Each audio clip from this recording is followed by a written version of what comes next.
गासैखौबो बरायफिनबाय फरायसुला फरायसुलि नोंथांमोन लोगो भिउवार्स साबस्क्राइबार्स आरो वेल विशार्स नोंथांमोन जोङो फैबाय थानाय स्टेट लेभेलनि 3rd ग्रेड आरो 4th ग्रेड कम्पिटिटिभ एग्जामनि थाखाय आसाम हिस्ट्रिनि first to last complete video series खालामबाय थादों आरो जों दिनै सावरायगोन बिनिनो पार्ट 16 स' नोंथाङा जुदि बे पार्ट 16 आसाम हिस्ट्रिनि भिडिअ सिरिजनि बाहागोखौसो नुफ्लांबायब्ला गुबुन गुबुन पार्ट्सफोरखौ नुवाखैब्ला गिबियाव नायनानै लाग्रो बिनि माखासे लिंकफोरा नैबे डिस्क्रिप्शन बक्सआव दंखायो जों मिथिगौ स्टेट लेभेलनि जायखिजाया एग्जामनि थाखाय 3rd ग्रेड 4th ग्रेडनिफ्राय जागायजेननानै APC लेभेलसिम आसाम हिस्ट्रिनि फुल नलेज थानाया बहुत इम्पर्टेन्ट आरो नोंथाङा जुदि बेनि बादैबो गुबुन गुबुन कम्पिटिटिभ एग्जामनि थाखाय प्रिपारेसन खालामबाय थादोंब्ला नोंथाङा गुबुन गुबुन साबजेक्टनि सायाव LK प्रडाक्शननि इउटुब चेनेलाव माखासे भिडिअ मोनगोन सानखान्थिनि इन्डियान हिस्ट्रिनि पलिटिक्स इंलिश जिअग्राफि बेफोरबायदि गुबुन गुबुन साबजेक्टनि सायावबो भिडिअ मोनगोन इम्पर्टेन्ट कनसेप्ट आरो MCQs जास्ट नोंथाङा नोंथांनि इउटुबाव LK प्रडाक्शन टाइप खालामनानै चार्ज खालाम LK प्रडाक्शनाव थुनानै हो ओमफ्राय नैबे प्लेलिस्टआव थुना होब्लानो मेल्ला साबजेक्ट वाइज भिडिअ नुगोन बे फल्डारफ्राव थुना नायोब्लानो जाबाय दा जों सावरायगोन आसाम हिस्ट्रिनि भिडिअ सिरिजनि पार्ट 16 ओके जों दिनै बेयाव सावरायगोन मिडिभेल आसाम हिस्ट्रिनि जागायजेननाय चेप्टार 6 ओके 12थि जौथाइनि गिबि बाहागोआव पालफ्रा लोरबां जालाङो बहुत इम्पर्टेन्ट पालफ्रा लोरबां जालांबाय आरो बेनिफ्रायनो मिडिभेल आसाम हिस्ट्रि स्टार्ट जायो आरो गोहोगोरा कामरुपाव मा लिरनाय दंमोनथाय बेयाव माबा मोनसे गोरोन्थि जालांबाय दे बेयाव जेनजा बेयो थाबाय अनेकखौनो मिथिनोसै 12थि जौथाइनि गिबि बाहागोआव पालफ्रा लोरबां जालाङो कामरुपाव गुलाय गुजाय नुजाथियो बिनि उनावनो जेब्ला 12थि जौथाइनि गिबि बाहागोआव पालफ्रा जोबस्रांलांबाय अब्ला बेनिफ्रायनो कामरुपाव बिराद गुलाय गुजाय नुजाबाय आरो सासेबो माने मोजां गोहोगोरा सासन खालामग्रा राजा गैला बेबायदि जालांबाय फोरसा फोरसि गुलाय गुजाय गरं गजं जालांजोब्बाय आरोखि ओमफ्राय दानिया मा जाबाय अब्ला कामरुपखौ सोर सासन खालामखो अब्ला पालफ्राथ' गैला लोरबां जालांजोब्बाय अब्ला कामरुपखौ सोर सासन खालामखो खाजना खांग्रा अफिसार्सफ्रानो गोहोगोरा जायो आरो सासनखौ बिसोरनो गावसोरनि आखायाव लायो नैबे लायो जानांगौ आरोखि दाथ' मोजां राजा गैला बोलोगोरा राजा गैला ओंखायनो मा जाबाय बे माने खाजना खांग्राफ्रानो आरोखि खाजना खांग्रा अफिसार्सफ्रानो सासन खालामग्रा जाबाय आरोखि मानो होनबा मोनसे मोजां गोहोगोरा राजा बंस गैला मोजां माने खुंनो हाग्रा राजा गैला गुलाय गुजाय जाबाय नालाय पालफ्रा जोबलांनायनि उनाव ओंखायनो बै अफिसारफ्रानो माने रायजोखौ सालायनो हमबाय आरोखि दा बिसोर गावखौनो भुया होननानै बुंनानै लादोंमोन आरो राजाफोर बादि आखु दिन्थिदोंमोन दानिया बे समाव दानाथ' राजा गैला अफिसार्सफोरा बांसिन मानसिफ्रानो भुयाफोरमोन माने मोनसे थाखोनि मानसिफ्रा राजा गैया नालाय लोरबां जालांबाय नालाय रायजोखौ सासन खालामनो हमबाय आरो एसे गोहोगोरा थाखोनि मानसिफोर बिसोरो थारमाने आसाम रायजोखौ कामरुप रायजोखौ सालायनो हमबाय आरो बे मानसिफ्रा गावसोरखौनो भुया होननानै लादोंमोन आरोखि थारमाने भुयाफ्रा आसामखौ पालफोरा जोबलांनायनि उनाव सासन खालामनो हमबाय आरोखि ओके दा जों थांसै नेक्स्ट पइन्टआव मा आसाम जारिमिननि 13थि जौथाइनि गिबि बाहागोआव मोननै गेदेर जाथाय नुनो मोननाय जायो बे मोननै जाथाया मा बहुत इम्पर्टेन्ट गोसोआव लाखि मोनसेया जाबाय मा तुर्क आफगान हुंगिरिफ्रा आसामखौ गाग्लोबनो फैबाय थानाय आरो गुबुन मोनसेया जाबाय मा आसामाव टाइसान फोलेरनि मानसिफ्रा रायजो गायसननाय सासन स्टार्ट खालामनाय जाय टाइसानफोरा गावसोरखौनो उनाव आहम होननानै सिनायथि होदोंमोन बे मोननै गिदिर जाथायखौ आसाम हिस्ट्रिनि 13थि जौथाइनि गिबि बाहागोआव नुनो मोननाय जादोंमोन आरोखि ओके दा बेखौनो जोङो सावरायलांनोसै बे तुर्क आफगानफोरनि गाग्लोबनाय आरो बे टाइसानफोरनि आसामाव रायजो गायसननायखौ ओके बिराद इम्पर्टेन्ट जों गिबियाव नायगोन नैखौ महम्मद बिन बाख्तियार खिलजिनि कामरुप गाग्लोबनाय गिबि कामरुपाव तुर्क आफगाननि गाग्लोबनायखौ दैदेनदोंमोन एबा मुस्लिमफोर कामरुपाव गाग्लोबनो फैदोंमोन आरो बेनिनो गिबि मुस्लिम रुलारा सोरमोन होननाबो सोंनो हागौ बहुत इम्पर्टेन्ट बे जाबाय मोहम्मद बिन बाख्तियार खिलजी बेनो आसामाव बयनिख्रुइबो गिबिसिन मुस्लिम रुलारमोन जाय आसामखौ गाग्लोबनो फैदोंमोन दाना बेखौ जोङो बोरै मिथियो फुंखाया मा बिनि मोहम्मद बिन बाख्तियार खिलजिया जे कामरुप गाग्लोबनो फैदोंमोन बिनि फुंखाया जाबाय मा नैबे गांसे बिजाब ताबाकुत इ नासरी होननाय जाय बिजाबखौ मिनहाजुद्दिन सिराजआ लिरदोंमोन बिराद इम्पर्टेन्ट थांनाय बोसोरावबो मोनसे कुइसन फैदों बेबायदि बिजाबनि राजतारंगिनि बिजाबखौ सोर लिरदोंमोन कालहानाया थिग बेबायदिनो बेफोरबायदि कुइसना फैबाय थानाय एग्जामफोरनि थाखायबो इम्पर्टेन्ट ताबाकुत इ नासरी बिजाबखौ सोर लिरदोंमोन मिनहाजुद्दिन सिराज आरो बेयावनो लिरनाय दङ मोहम्मद बिन बाख्तियार खिलजिया 1206 मायथाइयाव कामरुप गाग्लोबनो फैदोंमोन आरो गोबां बाथ्रा लिरनाय दङ जोङो सावरायलांनि 2 नाम्बार पइन्ट मोहम्मद बिन बाख्तियार खिलजिया कुतुबुद्दिन आइबेकनि सासे रायजोखुं बेंगिरिमोन बहुत इम्पर्टेन्ट गोसोआव लाखिथारनांगौ मोहम्मद बिन बाख्तियार खिलजिया सोरमोन सोंनो हागौ मोहम्मद बिन बाख्तियार खिलजिया जाबाय कुतुबुद्दिन आइबेकनि सासे गभर्नरमोन आरोखि बहुत इम्पर्टेन्ट आरो बियो बिहारनि गभर्नरमोन रायजो बेंगिरिमोन मोहम्मद बिन बाख्तियार खिलजिया बिहारनि गभर्नरमोन आरो सोरनि आन्दारावमोन बियो कुतुबुद्दिन आइबेकनि आन्दाराव बहुत इम्पर्टेन्ट 2 नाम्बार मोहम्मद बिन बाख्तियार खिलजिया बेंगलनि लखनौतिखौ दै नैबे बेंगलनि मोनसे जायगा बियो बेंगलनि लाखनौति होननाय मोनसे जायगाखौ 1202 मायथाइयाव गोरलैयैनो दखल खालामो इजिलि दखल खालामो आरोखि बे लाखनौतिखौ ओमफ्राय ओरै बेंगल बिहारनिफ्राय ओरै सानजाथिं दावगावबाय थादों आरोखि ओमफ्राय बेंगलाव हाबफैबायानो ओमफ्राय बेंगलाव हाबफैग्रोमोनानिया 1202 मायथाइयाव बेंगलनि लाखनौति होननाय जायगाखौ माने गाग्लोबनानै दखल खालामबायानो आरोखि दाना कामरुपआव हाबफैनोसै आरोखि मोहम्मद बिन बाख्तियार खिलजिया ओमफ्राय 3 बोसोरनि उनाव माने 1202 मायथाइयाव बेंगलाव हाबफैबाय लखनौतिखौ दखल खालामबाय ओमफ्राय 3 बोसोरनि उनाव बियो गावनि रायजोखौ फेहेरनो थाखाय सानजा फारसे तुर्किस्तान तिब्बेत चीन बायदि हादोरफोरखौ गाग्लोबनायनि थांखि आगान सुरलांदोंमोन दाना बे बिहारनिफ्राय गाग्लोब फैयै माने बेंगल मोनफैबाय बेंगलनिफ्राय दा बियो कामरुप मोनफैगोन कामरुपनिफ्राय बिथिं ओरै अरुणाचल ओमफ्राय ओरै माने चाइना तिब्बेत तुर्किस्तान ओरै हाबलांगोन आरो जेरैबो बियो बेबायदि टारगेट लानानै फैबाय आरोखि बियो ओमफ्राय बियो जुदि तिब्बेत चीन हादराव थांनोबाथ' बियो कामरुपजों हाबलांनांगोन नालाय बेनिखायनो बियो कामरुपसिम फैनायसै आरो लाखै नै बियो 12,000 सान्थ्रिफोरखौ लोगोआव लाफानानै देबकटनिफ्राय नै जायगाखौसो लाखिनांगौ देबकटनिफ्राय देबकट होननाय मोनसे जायगा बे देबकटनिफ्राय बियो गावनि जार्निखौ दावबायनायखौ बियो स्टार्ट खालामबाय आरोखि दाना बियो मेस हारिनि सासे चिफ माने गाहायखौ लोगोआव लाफादोंमोन जायगा दिन्थिना होनायनि थाखाय बिखौ इस्लाम धोरोमाव सोलायहोदोंमोन आरो बिनि मुंखौ सोलायनानै आली मेस दोनदोंमोन बहुत इम्पर्टेन्ट बाथ्रा नैबे दा बियो बेंगलनिफ्राय कामरुपआव हाबफैबाय नालाय दा बिथ' कामरुपनि जायगाफोरखौ मिथियाना मोहम्मद बिन बाख्तियार खिलजिया बेनिखायनो बियो सासे लकेल मानसि मेस हारिनि चिफ गाहाय बिखौ बियो लोगो लाबाय आरोखि बोरैबा कमप्रमाइज खालामनानै लोगो लाबाय ओमफ्राय लोगो लानानै बे माबा माबि लब जाहोबाय खोमा माबा माबि थाखा फैसा धोनदौलद होबाय खोमा ओमफ्राय बियो मेस आलीखौ लोगोआव लाबाय सरि मेस बियो आली मेसखौ मेस हारिनि सासे चिफखौ बियो लोगोआव लाबाय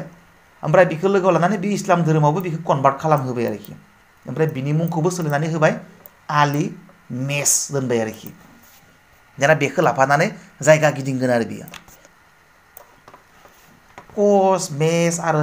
थार' हारि थानाय हादोरफोरनि गेजेर गेजेर बियो दावगालांदोंमोन नै मा मासे थानायफोरथिं दावगालांदों नायदो बियो कच मेस थार' बेबायदि माने हारि थानाय जायगानि गेजेर गेजेर बियो दावगाबोदोंमोन आरोखि मोहम्मद बिन बाख्तियार खिलजिया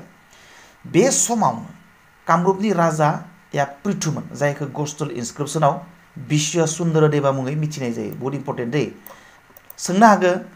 मोहम्मद बिन बाख्तियार खिलजिया माब्ला कामरुप गाग्लोबनो फैदोंमोन 1 नम्बर बाथ्रा इम्पर्टेन्ट 1206 एबा 1205 बा मोननैबो थानो हागौ अपसनाव बे मायथाइनि गेजेराव आरोखि माने एन्साराव 1206बो थानो हागौ नङाबा नै मोननैबो थानो हागौ अके ओमफ्राय जेब्ला मोहम्मद बिन बाख्तियार खिलजिया कामरुप गाग्लोबनो फैदोंमोन अब्ला कामरुपआव सोर राजाया सासन खालामबाय थादोंमोन मिथिखा पृथुआ सासन खालामबाय थादोंमोन आरो पृथुनि गुबुन मोनसे मुङा गस्टल इनस्क्रिप्सनाव लिरना दोननाय मथेबा बिश्व सुन्दर देवा गोसोआव लाखिखा बहुत इम्पर्टेन्ट दाना बाख्तियार खिलजिया माने गुसुं लिरदों आङो महम्मद बिन बाख्तियार खिलजिया कामरुपाव गाग्लोब जेनबायानोमोन नाथाय जोबथारनायाव फावसायलांफिननांगौ जायो खिन्थु बियो महम्मद बिन बाख्तियार खिलजिया बिराद देरला देरला कामरुप गाग्लोबनो फैदोंमोनबाबो बियो खिन्थु पृथुनि आखायाव जेननानै थांफिननो गोनां जायो आरोखि बियो हादियासै आरोखि कामरुपनि सान्थ्रि गाहायजों दावहा नांनो बियो उनाव फावसायलांफिननायसै आरो ओमफ्राय दाना बिनि उनावबो नै आरो माखासे पइन्ट दंबावो नाथाय बिसोरनि फावसायलांफिननाया दुखुनांथाव जादोंमोन माखासे सान्थ्रिफोरा जिउ खोमानो गोनां जादोंमोन आरो माखासेफ्रा जखम जादोंमोन खिन्थु ओरैनो फावसायलांनो गोनां जायाखै बिसोरो पृथुनि माने कामरुपनि सान्थ्रिफोरा बिसोरखौ ओरैबायदि होसोलांदोंमोन ओरैबायदि खस्थ' होदोंमोन माखासेखौ बुथारदोंमोन खास्रि बिस्रि माखासेखौ माने आघात खालामदोंमोन माने बिराद आलानि आथानि खास्रि बिस्रि बिसोरखौ माने होस्रांनानै हरफिनदोंमोन आरोखि बेंगल फारसे ओमफ्राय बाख्तियार खिलजिया खुनुरोखोमै देबगडसिम खारखोमा लांफिननो हादोंमोन नाथाय बियो साननैसो थैदोंमोन आरोखि बेबायदिनो माखासे सान्थ्रिफ्रा थैबाय ओमफ्राय बे बाख्तियार खिलजि गभर्नराबो जेनथेन खुनुरोखोमैसो बियो गावनि जाय जायगानिफ्राय बियो फैदोंमोन देबगडनिफ्राय फैदोंमोन नालाय बियो देबगड जायगानिफ्राय स्टार्ट खालामदों बिनि जार्निखौ बे जायगायाव बियो खुनुरोखोमै सहैफिननायसै आरोखि आनिथानिनो ओमफ्राय बियो खिन्थु साननैसो थानानै थैनायसै आरोखि दाना बे गासैबो बाथ्राफोरखौ जों बबेयाव मिथिनानै मोनो बियो मोनसे बिराद इम्पर्टेन्ट पइन्ट नै गोजा गोजा गाबजों लिरदों आं बेखौ नायनो गोनां एनबि साहा गुवाहाटीयाव थानाय कानाय बरसि बवा अन्थाइ लिरथि माने कानाय बरखि बवा रक इनस्क्रिप्शनाव मख'नाय दंदि बाख्तियार खिलजिया कामरुप गाग्लोबनो फैनानै साका बोसोर 1127 मायथाइनि सैत्र दाननि 13 खालार खालि न' फारसे होसोनानैसो हरजाफिनो देरला देरला सथ्रा सथ्रानो कामरुप गाग्लोबनो फैदोंमोन चीन तिब्बेट तुर्किस्तानथिं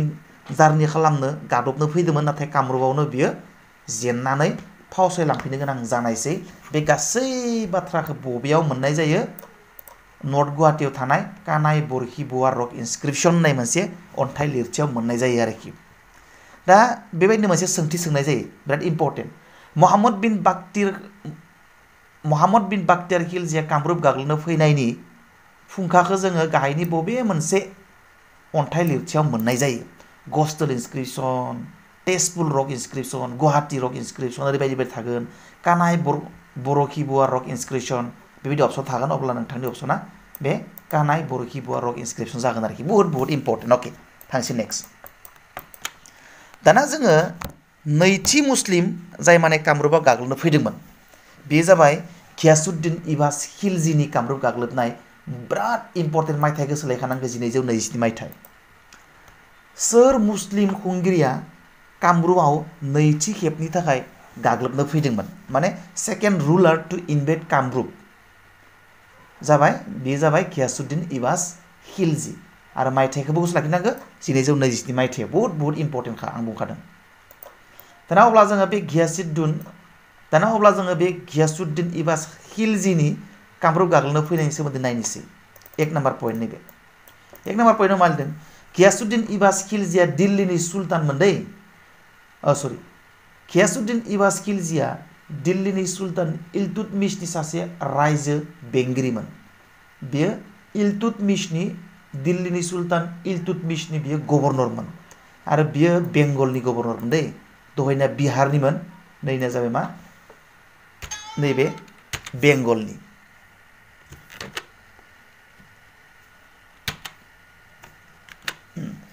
दहायनिया माने महम्मद बिन बाख्तियार खिलजिया बियो बिहारनि गभर्नरमोन दाना घियासुद्दिन इबास खिलजिया किन्तु बेंगलनि गभर्नर बियो आरो बियो 1227 मायथाइयाव नैथि खेबनि थाखाय कामरुप गाग्लोबनो फैदोंमोन बहुत इम्पर्टेन्ट पइन्ट गोसोआव लाखिथारनांगोन नेक्स्ट पइन्टआ जाबाय गस्टल अन्थाइ लिरथि माने गस्टल इनस्क्रिप्शननि बायदिब्ला बियो नगावसिम गाग्लोबफैबायानोमोन गाग्लोबै फैयै नगावसिम सफैबायनोमोन आरोखि बियो बे समावनो इलतुतमिशनि फिसाला नासिरुद्दिना बेंगलखौ गाग्लोबफैदोंमोन जेब्ला घियासुद्दिन इबास खिलजिया कामरुप गाग्लोबनो फैबाय बे समावनो बेंगलाव आक' बे इलतुतमिशनि फिसाला नासिरुद्दिना बेंगलखौ गाग्लोबनो फैबाय आरो ओमफ्राय घियासुद्दिन इबास खिलजिया खोनाबाय जे आंनि रायजो बेंगलखौ सोरबा माने नासिरुद्दिना गाग्लोबनो फैबायनो अब्ला बियो नगावनिफ्राय माने एकदम हाखु दाखु बियो बेंगलसिम गिदिंलांफिनबाय आरोखि आंनि रायजोखौ सोर गाग्लोबनो फैदों होननानै ओमफ्राय बियो थांबाय नुहैबाय जे इलतुतमिसनि फिसाज्ला नासिरुद्दिना गाग्लोबगासिनो दङ ओमफ्राय बियो हाखु दाखु होसोलांबाय ओमफ्राय नासिरुद्दिनजों बेंगल मोनहैनानै दावहा नांहैबाय खिन्थु बेसेरा बे इलतुतमिसनि फिसाज्ला नासिरुद्दिनजों बियो दावहायाव जेननो गोनां जानायसै आरोखि ओमफ्राय बियो नासिरुद्दिनजोंनो बुथारजाबायबो आरोखि गियासुद्दिन इबास खिलजिया बिराद दुखु गोनां बाथ्रा दाना ओमफ्राय बिनिफ्राय नासिरुद्दिना बेंगलाव सासन खालामो ओमफ्राय नासिरुद्दिना दाना गियासुद्दिन इबास खिलजिखौ बुथारबाय बुथारनानै नासिरुद्दिना बेंगलाव सासन खालामबाय ओमफ्राय बिनि सासननि समावनो बियो कामरुपनि राजा पृथुखौबो बुथारो नै दानियाबा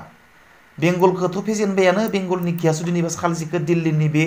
माने इलतुतमिसनि फिसाज्ला नासिरुद्दिना ओमफ्राय बियो बेंगलाव सासन खालामबाय गियासुद्दिनखौ बुथारनानै आरो बेंगलजों कामरुपजों खाथि जाबाय नालाय आरो बे कामरुपनि राजा पृथुखौबो बुथारबावबाय बियो ओमफ्राय कामरुपनि पृथुखौ बुथारनानै पृथुनि जायगायाव सन्ध्या होननाय सासे मानसिखौ बियो राजानि बिबानाव थिसनना होलांबाय आरोखि राजा सन्ध्याया नासिरुद्दिननो बोसोरारि खाजना हरनो गोनां जादोंमोन दानिया बे नासिरुद्दिना पृथुखौ बुथारनानै नै सन्ध्याखौ राजा खालामबाय नालाय बे सन्ध्याखौ गाव राजा खालामबाय नालाय बिनिखायनो बिखौ सन्ध्यानो माखासे कन्डिसन होबाय आरो आं नोंखौ राजा खालामबाय थिगानो खिन्थु नों आंनो बोसोरै नोरैबायदि बुहुत खाजना हरनांगोन होननानै मोनसे कन्डिसन होलांबाय आरोखि अब्ला बियो सन्ध्याया जाबाय अके नो मेटार नोंनो जि खाजना हरनांगौ आं हरगोन आंखौ नों राजा खालामबाय नालाय होननानै राजि जानायसै आरोखि दा थांनोसै नैखौ फरायनानै जोङो नेक्स्टआव फरायनोसै दाना बाराद्राय गोलाव होआ दाना थार्ड टाइमाव गाग्लोबनो फैदोंमोन मुस्लिम रुलार तुगरिल खाना मायथाइया बिराद इम्पर्टेन्ट 1257 मायथाइयाव थामथि मुस्लिम रुलार जाय कामरुपखौ गाग्लोबनो फैदोंमोन 1257 मायथाइयाव बेनो जाबाय तुगरिल खान दानिया तुगरिल खाना माबायदि गाग्लोबफैदोंमोन नायनोसै जोङो नै नासिरुद्दिन थैनायनि उनाव तुगरिल खाना बेंगलनि राजा जादोंमोन दानिया नासिरुद्दिना थैलायबाय नासिरुद्दिना थैनायनि उनाव तुगरिल खाना बेंगलनि राजा जालायबाय दा नासिरुद्दिना थैनायनि उनाव जेब्ला तुगरिल खाना बेंगलनि गभर्नर जाबाय बे समाव खिन्थु सन्ध्याया नासिरुद्दिनासो सन्ध्याखौ राजा बानायदोंमोन ना बेनिखायनो सन्ध्याया नासिरुद्दिना थैनायनि उनाव बै तुगरिल खाननो खाजनाखौ हरलिया आरोखि आंखौ नासिरुद्दिनासो राजा बानायदो नासिरुद्दिना गैलानोखा आंलाय तुगरिल खाननो मानो खाजना हरनोलै ओरै जानानै बियो माने बेंगलाव अर्थात तुगरिल खाननो बियो खाजना हरनायखौ बन्द खालामबाय आरो दाना सन्ध्याया सानजा आसामनि सुतिया राजाजों जुलिनि गेजेरजों गोरोबथा खालामदोंमोन आरोखि ओमफ्राय सन्ध्याया एसे गावनि बोलोखौ कनसलिडेट खालामदोंमोन आरोखि एसे जांजाय खाफ्रादोंमोन आरोखि मानो होनबा बियो दिल्लीयाव खाजना हरलियाना दिल्लीयाथ' सरि बेंगलनोथ' बियो खाजना हरलियाना दाना बेंगलनि राजा तुगरिल खाना बाराखाङोबा थ' जुद' नांनांगोन ना बिनि थाखायनो सन्ध्याया सिरि खाजना हरनोबो बन्द खालामबाय ओमफ्राय सिरि बियो जान्जाय खाफ्राबाय आरोखि बायसान्स तुगरिल खाना आंनो बुलायनो फैयोबा हाब दांखागोन होननानै बियो सिरि प्रिपेयार जाबाय आरोखि बियो गौरानि खायसे ओनसोलफोरखौ दखल खालामदोंमोन आरो गौरीश्वर बिमुं आजावदोंमोन बुहुत इम्पर्टेन्ट दै बियो ओमफ्राय बे सन्ध्याया गौरानि माखासे पर्सनफोरखौ बियो दखल खालामदोंमोन अकुपाय खालामदोंमोन आरो अकुपाय खालामखांनानै बियो मुं गोदान लादोंमोन गोदान मुं बेयो जाबाय गौरेश्वर एग्जामाव सोंथावना बियो गाहायनि सोर सासेया गौरेश्वर बिमुं लादोंमोन अब्ला मिथिखा सन्ध्या तुगरिल खाना बिनि हेंथायै 1257 मायथाइयाव गाग्लोबनो हमदोंमोन दानिया सन्ध्यायाथ' तुगरिल खाननो बेंगलाव खाजना हरलिया आगोल हरबाय थायोमोन नासिरुद्दिन थानाय समाव ओमफ्राय तुगरिल खाना बाराखांबाय जे नों मा जाखो मानसि मानो अख्रा जाखो होननानै ओमफ्राय बियो 1257 मायथाइयाव तुगरिल खाना माने बै सन्ध्यानि हेंथायै कामरुप गाग्लोबनो फैनायसै आरोखि दा जोङो उननि बाथ्राफोरखौ उननि भिडिअआव सावरायगोन नैबे जोङो पार्ट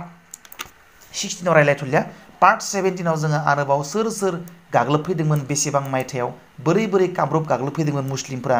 बेनि सोमोन्दै जों डिटेल्स फैबाय थानाय पार्ट 17 भिडिअआव कमप्लिट रायलायगोन आरोखि दिनै बेखिनियाव दोनथ'नोसै बाय बाय सी इउ नेक्स्ट